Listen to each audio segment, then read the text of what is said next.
Minister, I'm delighted to be able to contribute to this debate. I know how earnestly you take this topic as Minister of State with responsibility. I know you have a budget and you have to shoehorn as many things as you can into that budget, but our job as opposition spokespeople is to hold you to account as Minister in this particular position. I think just a couple of general points in relation to primary care. One of the major health insurers operates I know what's known as Swift Care, which has turned out to has been a really successful model in saving the accident and emergency departments in a number of our Dublin hospitals, particularly, and maybe in other parts of the country, from even more overcrowding than they do, because they're able to deal with issues that often people attend to accident and emergency with. However, that health insurer, obviously there was a cost for people who attended that. There was a fee, but you could essentially be dealt with pretty expeditiously, certainly within an hour in most cases, which would be unheard of in an accident and emergency setting or in the ER setting. The problem is that health insurer now has essentially shut that facility to anybody but health insurance policy holders with that particular group.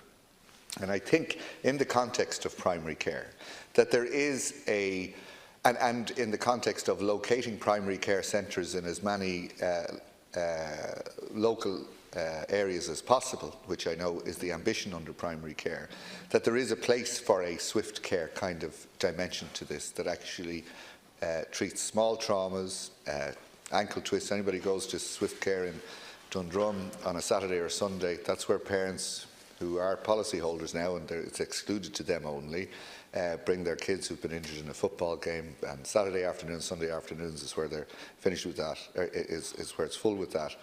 But people who don't end up waiting long periods of time in accident and emergency, dealing with minor traumas that could be dealt with in the community. And I think that's a model that needs to be looked at. In terms of my own experience as a public representative, going back now 20 years, we have, in the original local authority area that I represented for many years, Rathfarnham and Templeogue and Knocklion, there were 5 or 6 valiant efforts by the HSE to deliver primary care facilities. It really did turn out, from observation over those years, that the least difficult challenge was the actual planning challenge with the local authority. The most difficult, not one has actually been delivered.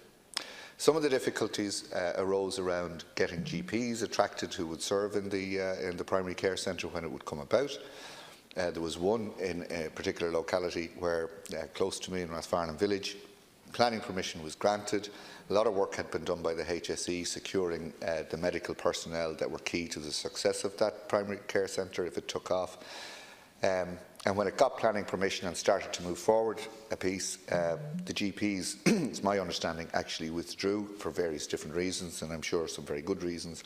And that primary care facility, which was to have gone for full planning permission, the building that was in existence prior to it became a preschool Montessori building, and so Rathfarnham has no primary care centre. Site in Ballyboden, the Augustinians, the primary care centre project has been going on there for so many years, 8, 9 years at this stage, and now it looks like from the latest PQ responses that I've got that we will be looking at a PPP, leaseback arrangement between the HSE and some developer, if we can get developers interested in it, because the HSE can't afford to build the primary care centre itself. You will know, and all of us as politicians will know, elections are a very good way of testing the pulse of people.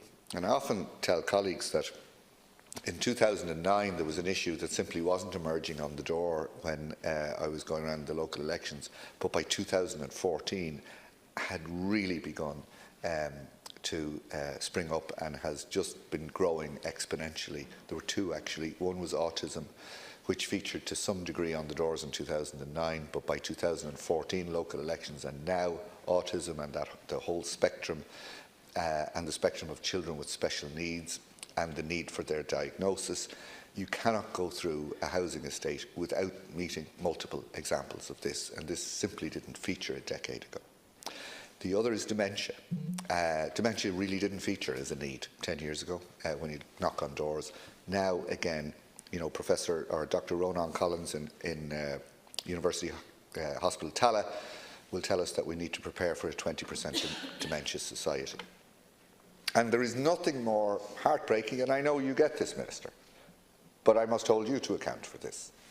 There is nothing more heartbreaking than meeting parents of children who they suspect have special need, who need an assessment, who are going through the most vital development years of their lives, physically, mentally and psychologically, and who are on waiting lists for psychological assessment. And I would say, you know, because some of their local centres are full and the lists are full, I would say, let's use the NTPF, let's give these parents a voucher that they can get the psychological assessment done privately by an approved HSC psychologist, so that they can begin to make preparations for their children and do what is necessary to ensure that their children get the help that they need at the earliest stage possible, and the interventions that could make that critical difference to their development and educational development, and ultimately their educational attainment. The same can be said also, you'll have heard it, Minister, if you were out and about in the recent local elections, the same is said for speech and language therapy. Again, those vital interventions that are required at the most vital developmental stages of a child's life. I know you'll come back and you'll say you've done this, but I need to hold you to account on behalf of my constituents. You're in government and in charge of the spread of resources. Again, there is nothing more heartbreaking than meeting parents at clinics who know that their child has a need, whose teachers have concerns, and even in preschool stages, and they cannot get access to speech and language assessment or speech and language services because there simply are none. And the cost to the state of providing something like a voucher system to these parents that would enable them to get speech and language assistance privately, I imagine would be quite minuscule. And to avail of, because there's quite a large number of speech and language professionals available in the private sector. And as we speak, the clock is ticking on so many of these children. And in relation to the home care packages, these make such a difference. I know my colleagues have said it here already, and I really do want to say it. Our colleague, myself and Deputy Smith, our colleague Deputy Willie O'Dea brought in a bill last year, and also discovered it was essentially a fair deal at home scheme. And according to his costings, would save the state 66% basically on each package. And it is what most families that I encounter want, to mind and care for their loved ones in the family home for as long as they can. And he estimated that the cost of a Fair Deal at Home scheme would be a third of the cost of the existing Fair Deal scheme, with all its complications and all those properties left in Dublin unoccupied because families are unable, and because of the sensitivity of family property, where a person, a loved one, is still alive, who probably cherishes the possibility of returning home at some stage. So there's a lot, I think, for consideration in relation to the whole area of primary care. We still wait. I know there have some been rolled out in Tallaght, and I welcome them, and they're forming part of a campus in very close proximity to the University Hospital there. But in burgeoning areas like City West, where there's a massive amount of development already undertaken, a massive amount of development planned, in Ballycullen, in Knocklyon, in Firhouse, in Old Bawn, there isn't a primary care centre to be seen, and you're talking about a population of thousands, but a population that's actually feeding into the University Hospital in Tallaght, and it is absolutely bursting to the seams because of that. So, Minister, this was the topic that we were to make statements on. That's my contribution, which mirrors the contributions of some of my colleagues. I know you're doing your best. This is also an opportunity for you to go back to your Cabinet colleagues and say, you know, they've raised a lot of important issues in the Dáil last night. Well, you're talking about money. It's your responsibility to get that money. It's my responsibility to hold you to account if you don't, and if you're not providing the facilities that my constituents need. That's what I was elected to come here for, and I look forward to your response. Thanks, Minister. Thanks, Lieutenant Colonel.